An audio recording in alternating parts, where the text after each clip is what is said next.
சில புக்ஸ் இருக்குது படிக்க விடாது நம்மள. திறந்த உடனே தூக்கம் வரும் பார்த்திருக்கியா? ஏதோ ஒரு சப்ஜெக்ட் சொல்றாங்க, கேட்டு வச்சுக்கோங்க. இதெல்லாம் எலிசிட் பண்றது தான், உங்களுக்கெல்லாம் டிப்ஸ். இதெல்லாம் திறந்த உடனே படிக்கிற புக்கு திறந்த உடனே என்கிட்ட ஒரு புக்கு பேசும், மேத்ஸ். இங்கேயுமா பிசிக்ஸும் பேசும் என்கிட்ட. சரி, என்னதான் பேசும் கேள, கை தட்டுற. திறந்த உடனே கேட்கொண்டாது, படிச்சிருவியோ என்ன, நீ படிச்சிருவியோ.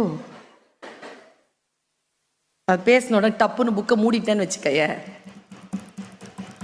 ஆமால அப்படின்னு மூடிட்டேன்னா புத்தகம் என்னை ஜெயிக்கிறது. புக்கை பிரிக்கிற, படிக்கிற, படிச்சிரு, கம்முன்னு படிக்கதான் படிக்கிறேன் பார், புரியாது உனக்கு இரு. ஒரு வாட்டி சொன்னா புரியாது, 2 வாட்டி படிச்சா, படிச்சதை எழுதி பார்த்தா, எழுதினதை மறுபடியும் படிச்சா புரியாதா?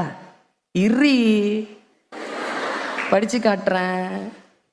படிச்சு எழுதி மறுபடியும் படித்தால் புரிந்து கொள்கிறேன். குழந்தைகளே, புத்தகத்தை புரிந்து கொள்ளவில்லை என்றால் புத்தகம் நம்மை ஜெயிக்கிறது. புத்தகங்களை நான் புரிந்து கொண்டால் நான் புத்தகத்தை ஜெயிக்கிறேன். என் குழந்தைகளே, நீங்கள் ஜெயிக்கக்கூடிய புத்தகங்கள் தான் இங்க இருக்கிறதே தவிர இந்த உலகத்தில் என் குழந்தைகளை ஜெயிக்கக்கூடிய புத்தகம் இன்னும் பிறக்கவே இல்லை என்பதுதான் ஒரு ஆசிரியராக, ஒரு தாயாக என் கருத்து.